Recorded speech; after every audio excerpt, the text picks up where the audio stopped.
JPL with a bunch of our partners from elsewhere in NASA and AeroVironment.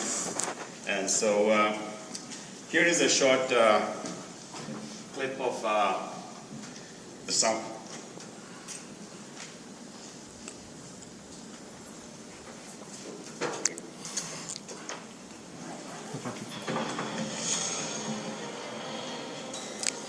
The concept.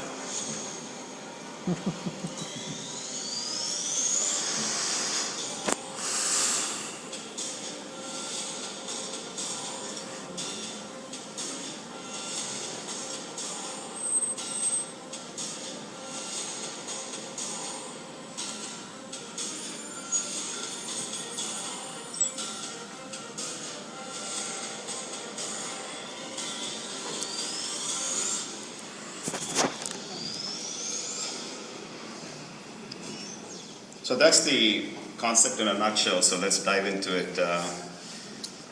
This is, your view from orbit on Mars. You get to see a lot of things. We have rovers on the surface, which, do see things in much higher resolution than what an orbiter could see. But even there, there are questions that come about, like what's around the corner. We have fairly slow-moving assets in the form of rovers. Which particular science target to pick? Is there a good route around the corner? These are questions that come up and have come up. Getting down into the bottom of a crater, the MER rover spent a lot of time looking around the crater edge, looking for a way down. So again, this sort of a scouting role, looking for things. And with an aerial vehicle, there are a lot of places you can get to which your conventional lander or rover would have problems getting to. So these are all motivations for having an aerial dimension that basically bridges that gap.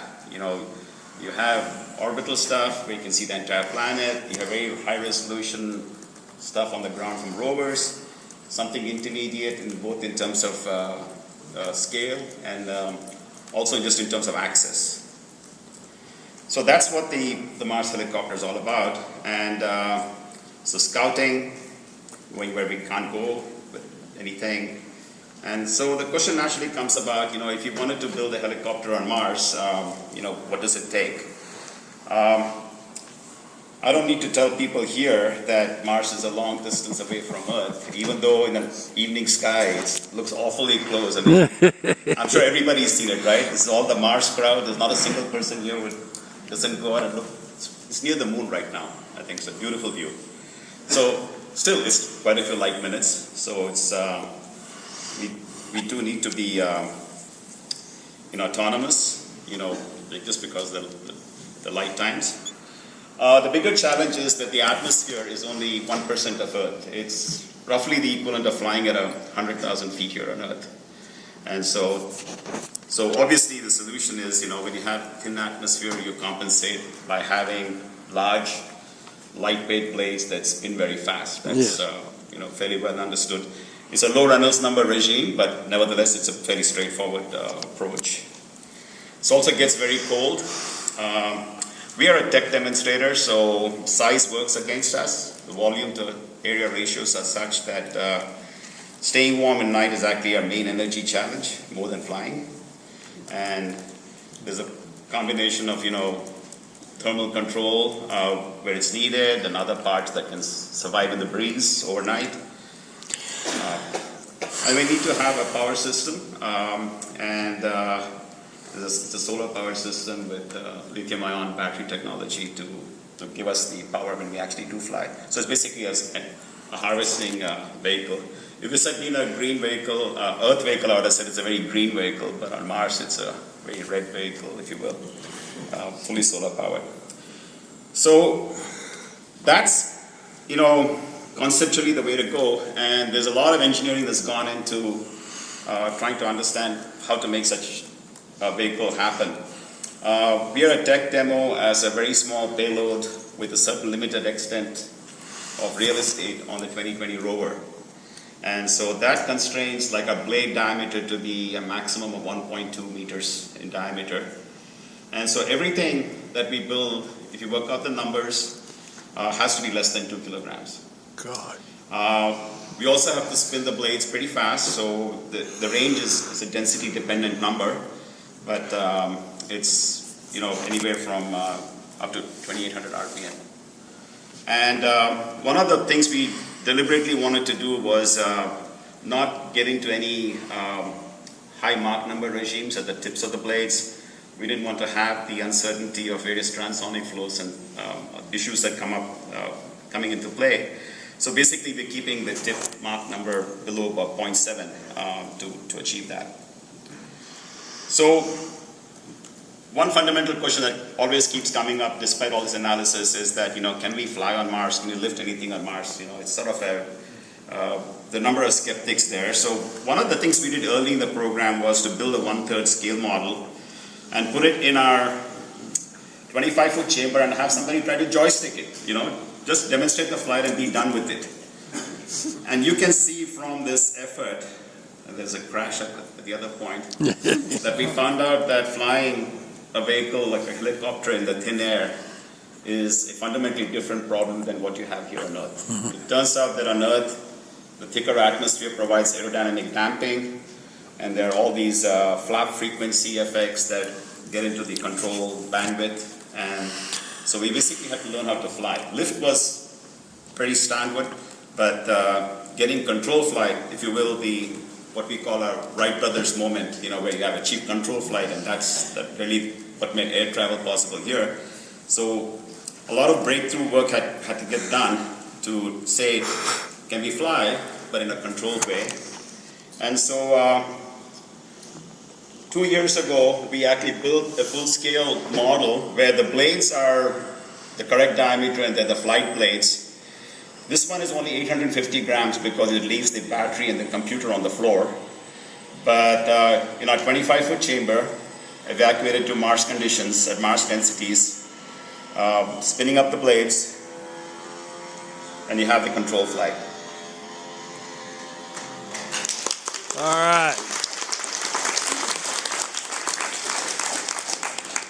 You can see that it's getting buffeted by the own winds that it creates in that confined chamber. So this vehicle is light enough to fly here on Earth, where gravity is higher. For the Mars vehicle that's closer to 2 kilograms, we do use a gravity offload. But this was kind of the moment where they said, okay, you guys know how to fly on Mars, but guess what? You got to also build a spacecraft. It's not just an aircraft. It has to survive launch, the G-loads, the cruise through space. It has to have all the comm systems, the energy systems, the CNDH, planetary protection, contamination control. There's a whole spacecraft-related effort that accompanies this. It's not just, a helicopter, if you will. So, in order to achieve that, we came up with the design. And so let me walk you through the design. Does my mouse show up there? No. Anyway, let me start from the counterclockwise from the top left out here. So this is the vehicle. It's little less than 1.8 kilograms, and we achieved those constraints. Basically, what makes this system possible is a lot of the new technology in batteries and the electronics you have on your compute, things like cell phones and so forth. Very lightweight carbon composite blades. Each blade is about 28 grams. In order to sort of overcome some of the stability issues you saw, we actually had to make the blades quite stiff. That was one way of avoiding some of those instability issues. So very stiff blades at 28 grams. Landing legs also composites. We have a downward-looking camera for basically imaging velocimetry. We have a laser altimeter. We have MEMS inertial measurement units, 2 of them. So that's basically the sensor package that allows the vehicle to know how far it's flying and what velocity it's flying. There's an avionics processor, which is basically your cell phone type technology. And it's got also additional computing, like the lower level controls are handled by some automotive control processors, which are very hardware redundant and hot swappable. And there's a radiation tolerant flight programmable gate array that keeps, the system, the critical functions that are implemented on that. The fuselage has an electronics core module in the middle, which you'll see in the next slide. And it has a thin wall outside with high absorption that allows us to basically harvest thermal energy during the day. So we don't need to run heaters during that time. And it also provides a carbon dioxide gas gap of a couple of centimeters. We looked at aerogel, but it turned out that for the price of a small energy penalty, the gas gap works almost as good and is lighter. The name of the game here was getting under those 2 kilograms. The masses were being managed at the gram and sub-gram level to get us there. We have a solar panel on the top, and it's a fixed solar panel. And the reason that works out quite well is that the way helicopters work is they basically suck in air from a big funnel and they push it through the blades. So most of the work the blades are doing are really out towards the tip. That's where they're spinning fast and generating the lift. The center region is actually pretty much a dead zone, and it's a good place to put stuff.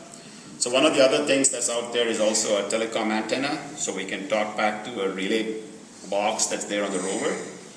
And running right from the top to the bottom is a central mast, which is a basic structural element. The rover also holds on to the helicopter by the 2 ends of the mast in a deployment system. As you can see, this is a coaxial configuration of the rotors. It's counter-rotating. We don't need a tail rotor. There's some efficiency reasons that this has a good advantage. So in the future, we might go to other configurations, but for this particular tech demo, we went with the coaxial configuration. So what it looks like with this fuselage skin taken off, this is an engineering development model that is essentially the same as the flight design. The flight design is ever so slightly different, just to take into account some design tweaks that we learned when we flew the system in the chamber.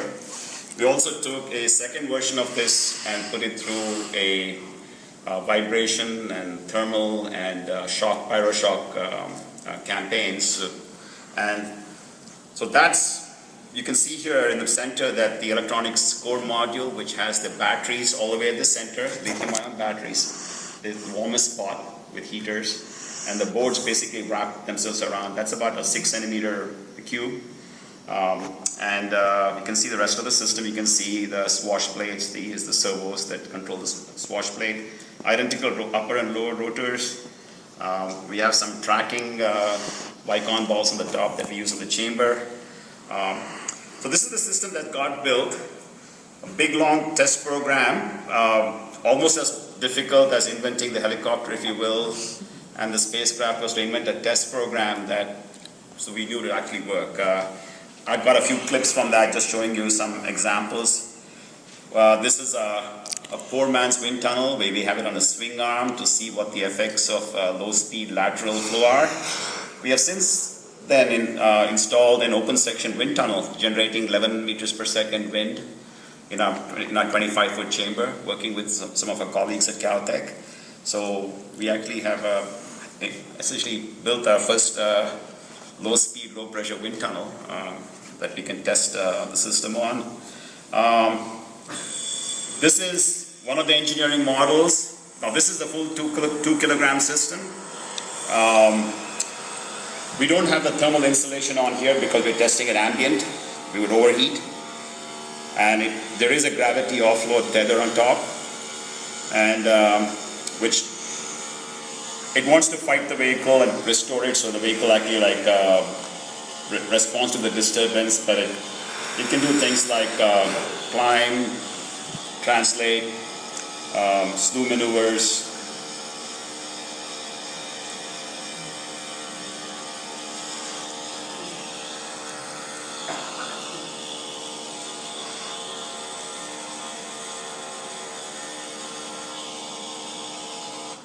Okay, a lot of simulation work using physics-based simulations, where looking at basically a lot of Monte Carlo to make sure we are robust. So this is a little clip from our high fidelity vehicle simulations. You can see it flying, and this is in Victoria Crater terrain. So the next stop is the Mars, and how do we get there? Thanks to the 2020 rover, we are stowaways at the bottom. There's a good spot there which presents the least risk for any entry to landing damage when the rover lands. It's a very small chance that it might contact something. They will drive around for a bit and then find us a spot, and then there's a deployment system that's built to very exacting standards that will basically pivot and drop us on the surface, and then they unstraddle us and drive away to a safe distance. At that point, we basically have a base station antenna and base station electronics, which basically serves as a relay. And from that point on, and even during earlier the cruise, we just looked like another science instrument, because it doesn't know that there's a helicopter there. It just knows that there's something that you can retrieve data from and send commands to, and all the relay jobs are done by our base station. The notional mission is over the course of 30 sols on Mars. We would start off small. We would basically repeat the chamber flights, get up there, hover, come back. But then once we really get to understand how we are doing in the environment with the winds and the atmosphere, we'll take further and further out flights, looping back to our safe landing spot in the beginning. But if we have observed other landing spots, or if the rover has seen other suitable landing spots along the way, we will sort of go and land there, and sort of over a maximum of 5 flights is planned, and during the 30 sols. And then we are done as a tech demonstration, and the 2020 mission goes about doing all the other wonderful stuff you heard about earlier.